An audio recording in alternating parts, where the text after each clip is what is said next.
Hey, what is up, ladies and gentlemen, and welcome to, it says Operation Shadow Legacy, but it's not. It's Operation Neon Dawn. I'm here sat on the test server right now, having a bit of a mess around and having a look around at some of the changes that have gone on that may not be that noticeable, really. In the release videos that we got to see and in the presentations and stuff like that, there was some stuff in there that wasn't actually covered. So what I'm going to do is I'm going to go through some of this and some of these changes that you may not be aware of following the release video. So first up, probably the biggest change there is Ashe. Now, Ashe has had a bit of a change here in the sense of her loadout.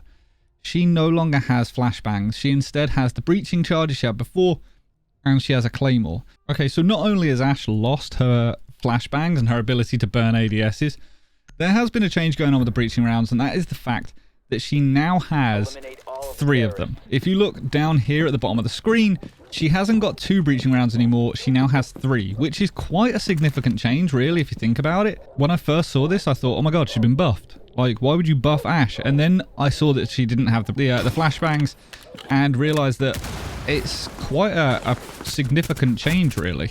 So there has also been another change with Ashe and bulletproof gadgets, and that's the way that she interacts with bulletproof gadgets. Now, unfortunately, I don't have any footage of this. However, it's going to be interesting because her breaching rounds now stick to gadgets rather than it just bouncing off like it did in the past. There's a nitro in here somewhere that I want to get rid of. There. Let's have a look. Yeah. So the breaching round doesn't bounce off it like it previously used to. It's going to be the same with bulletproof cameras. It's going to be the same with Banshees, Maestro Evil Eyes, anything like that.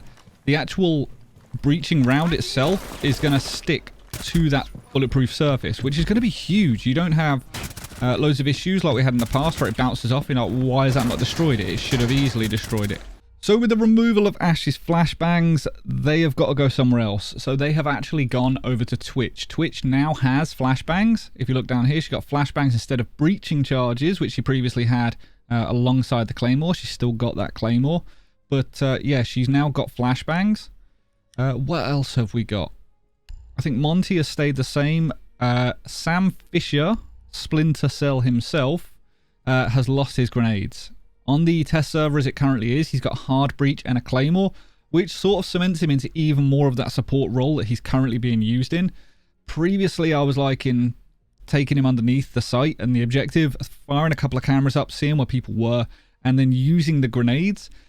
But unfortunately, they've taken those away from him. And I cannot tell you how many times during this test server I have run around, gone to throw a grenade at someone and pulled out this hard breach gadget. So with that in mind, obviously Sam Fisher's grenades have got to go somewhere else. They have been given back to Dakaibi. Dakaibi, for some reason, just cannot seem to settle on what gadgets the devs want to give her. I mean, gone back and forth over grenades so many times now, but yet she's actually got her grenades back again. We may start seeing her back into meta a little bit more, and obviously with the recent changes to Glaz and his gadget, it's looking like we're starting to move back towards previous metas, or they're trying to reinvigorate who is in those metas. Now, when it comes to other operators, Zofia is another one that's had a very, very minor change, and I mean minor. It's more just a visual thing than anything, but it's a really positive one, actually. How many times have you taken Zofia, you've gone to open up a wall or something with one of her grenade launcher nades, and out of nowhere you've shot a concussion round at it, and you've ended up just like deafening and blinding yourself and thinking, oh my god, what's going on? I've done that so many times, it's unreal. So what they've gone ahead and done is they've actually changed the aiming reticle. So I don't know if you can see that, but the aiming reticle is different to how it previously was. It's now got the 2 little lines sticking out on the top to show that it's actually going to breach. Or alternatively, if you have nothing there, there's no impact. So instead, it's going to be the concussion round. So there's a nice little change there. It's a really positive one that makes it a lot clearer. Another absolutely huge change to come as part of Operation Neon Dawn is Hibana. Hibana has changed quite a bit in the way her gadget works. And this is going to play with the meta a little bit, because obviously with the introduction of Maverick, Ace over the past few seasons, I say past few seasons, I mean, Jesus, Maverick's been for ages, but you get what I'm talking about. Hibana's sort of fallen off a little bit. So they've adjusted the way her gadget works, which is really nice, actually. By pressing the change fire rate button, you can actually change the layout of the X-Kairos pellets that you're going to be firing. So you can choose to do either 6, 4, or 2. Now, if you're opening a hatch, you're only going to need 4 pellets, which means you're going to be saving 2 and you can use them elsewhere. But with 18 pellets to play with, it just creates a lot more versatility.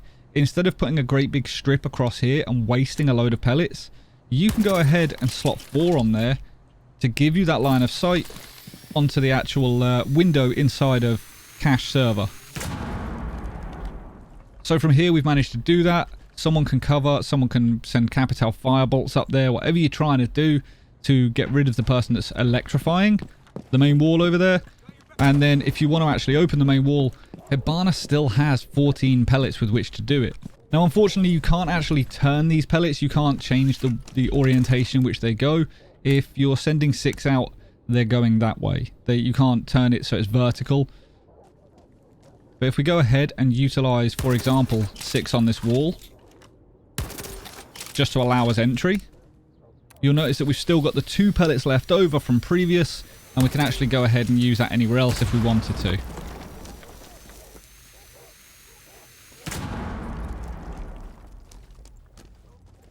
I think this is amazing. With the fact that she can use just 4 to get a hatch, the potential to get even more hatches is viable. At the minute, she can get 3, I think, you know, with the 18. But there is the potential for her to get 4 hatches and still have 2 pellets left over. So after Hibana, I think that's everything. I haven't been able to notice any other major changes to any of the attacking operators.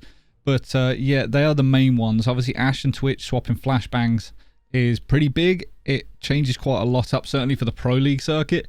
Dakaibi gaining grenades and Sam losing them just ahead of the next Pro League when Sam is going to be available for use.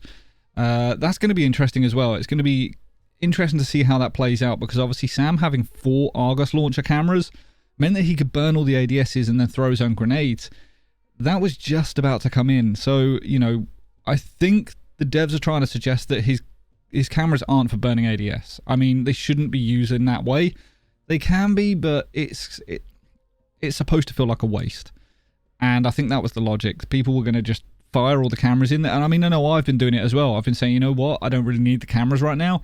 I'll just fire them in, burn the ADS, burn the Wamai discs, and then utilize my grenade to clear out someone that's on pixel or, you know, elbow of blue or something like that. So, pretty big changes. The next ones, which are really going to affect the Pro League, is the fact that Valkyrie has lost her shield. Now, this will not affect many people in ranked. It really won't. People are still going to run the Nitro. People are still going to try and play for those, you know, epic Valk Nitro kills. People are still going to be running that. But on the Pro League circuit, that could change quite a bit. We could see a move back towards the Nitro, whereas at the moment, people are all using shields. And the other person to lose a shield, which again is going to be a big hit, is Wamai.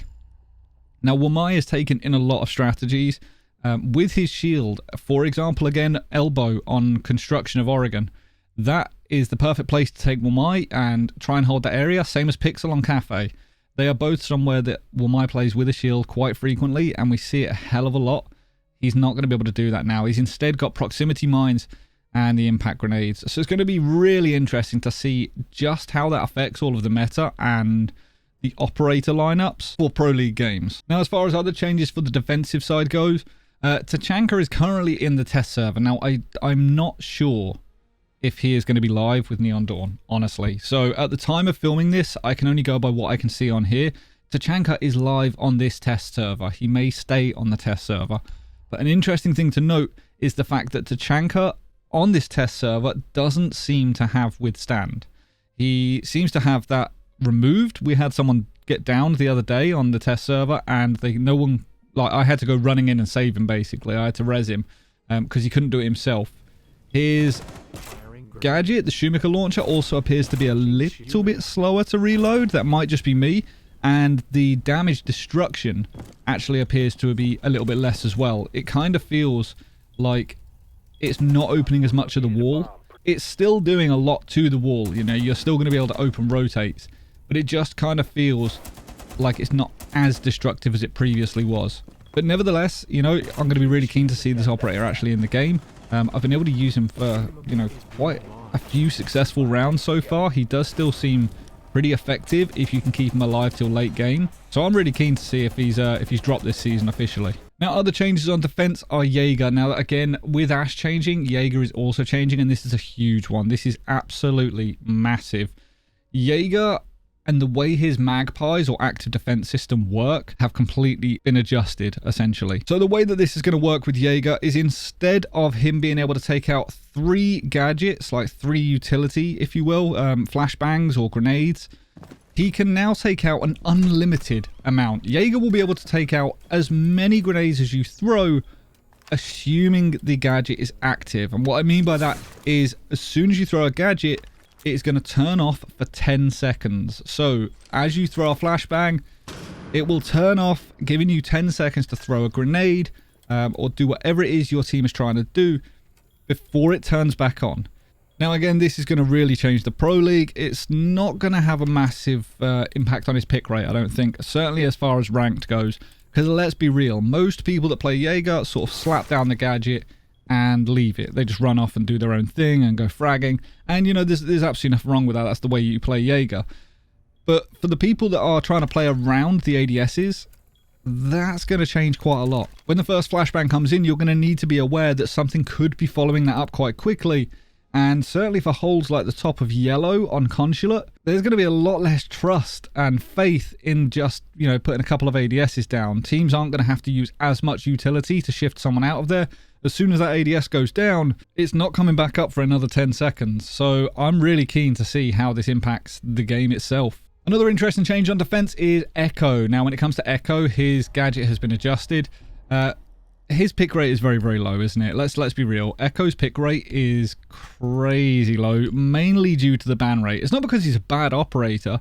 It's more because he's one of those operators that the majority of the time I don't want to play against. I will happily ban Echo out nearly every single time because I don't want to be forced to take an IQ. I don't want to have to take IQ to try and find these gadgets. I don't want to be waiting late round of the game trying to spot them on the roof when I'm trying to push into a site and plant the diffuser. And the amount of times that, you know, that can catch you out in the dying seconds of a game is phenomenal. So what they've done is they've made it so his gadget no longer goes invisible in the hope of decreasing his ban rate and potentially increasing his pick rate. So throwing his gadget down, obviously you'll see it's just there as per normal. But when you go ahead and put it up onto the roof, it doesn't turn invisible, but that's pretty obvious. So you're going to have to think about things a little bit differently with Echo. You're going to have to potentially try and hide gadgets a little bit better. You're going to... The skill ceiling for him is going to increase. There's no doubt about it. People are going to have to treat his drones more like, you know, the attacker drones and go ahead and hide them so that you can't really spot where they are until you need them.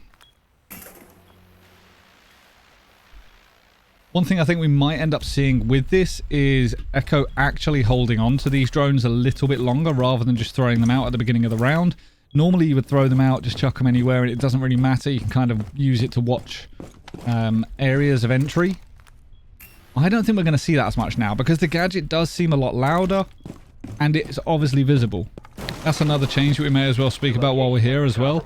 You'll notice that the timer for being detected has been decreased, and on top of that you get a new visual representation, which is pretty nice. I think it's a 1-second timer. There's still enough time to do some things with it, but it's nowhere near as long as it was. I think Valk mains that are trying to jump out may start dying a little bit more. I guess we'll see. Time will tell, won't it? But as far as changes go, I'm afraid that's kind of all that I've managed to spot so far. There may be other hidden ones in there that I haven't been able to see that I just don't remember at the minute. But yeah, I think that's everything. What do you think of the Jaeger changes, the Hibana changes? Do you think they're good? They're bad? Are you disappointed that Ashe has lost her flashbangs? Or are you kind of happy that she's taking a little bit of a nerf, yet still going to be able to do her job? I mean, let's face facts. If Ashe goes running in and loses 3 breaching rounds, you gain absolutely nothing from it. If she plays back a little bit further and is still alive to be able to use all 3, then your team can gain something from it. I'm really keen to hear what you think down in the comments below. I apologise for the informality of this video. I get that it's just kind of talking through it, but I figure it's just easier to showcase this kind of stuff and talk through it like this rather than try and overcomplicate things. But hopefully you get the information that you wanted. If you did and you did enjoy the video at all, please consider hitting the thumbs up. If you don't already, make sure to subscribe. And until the next one, ladies and gentlemen, stay reckless and relentless.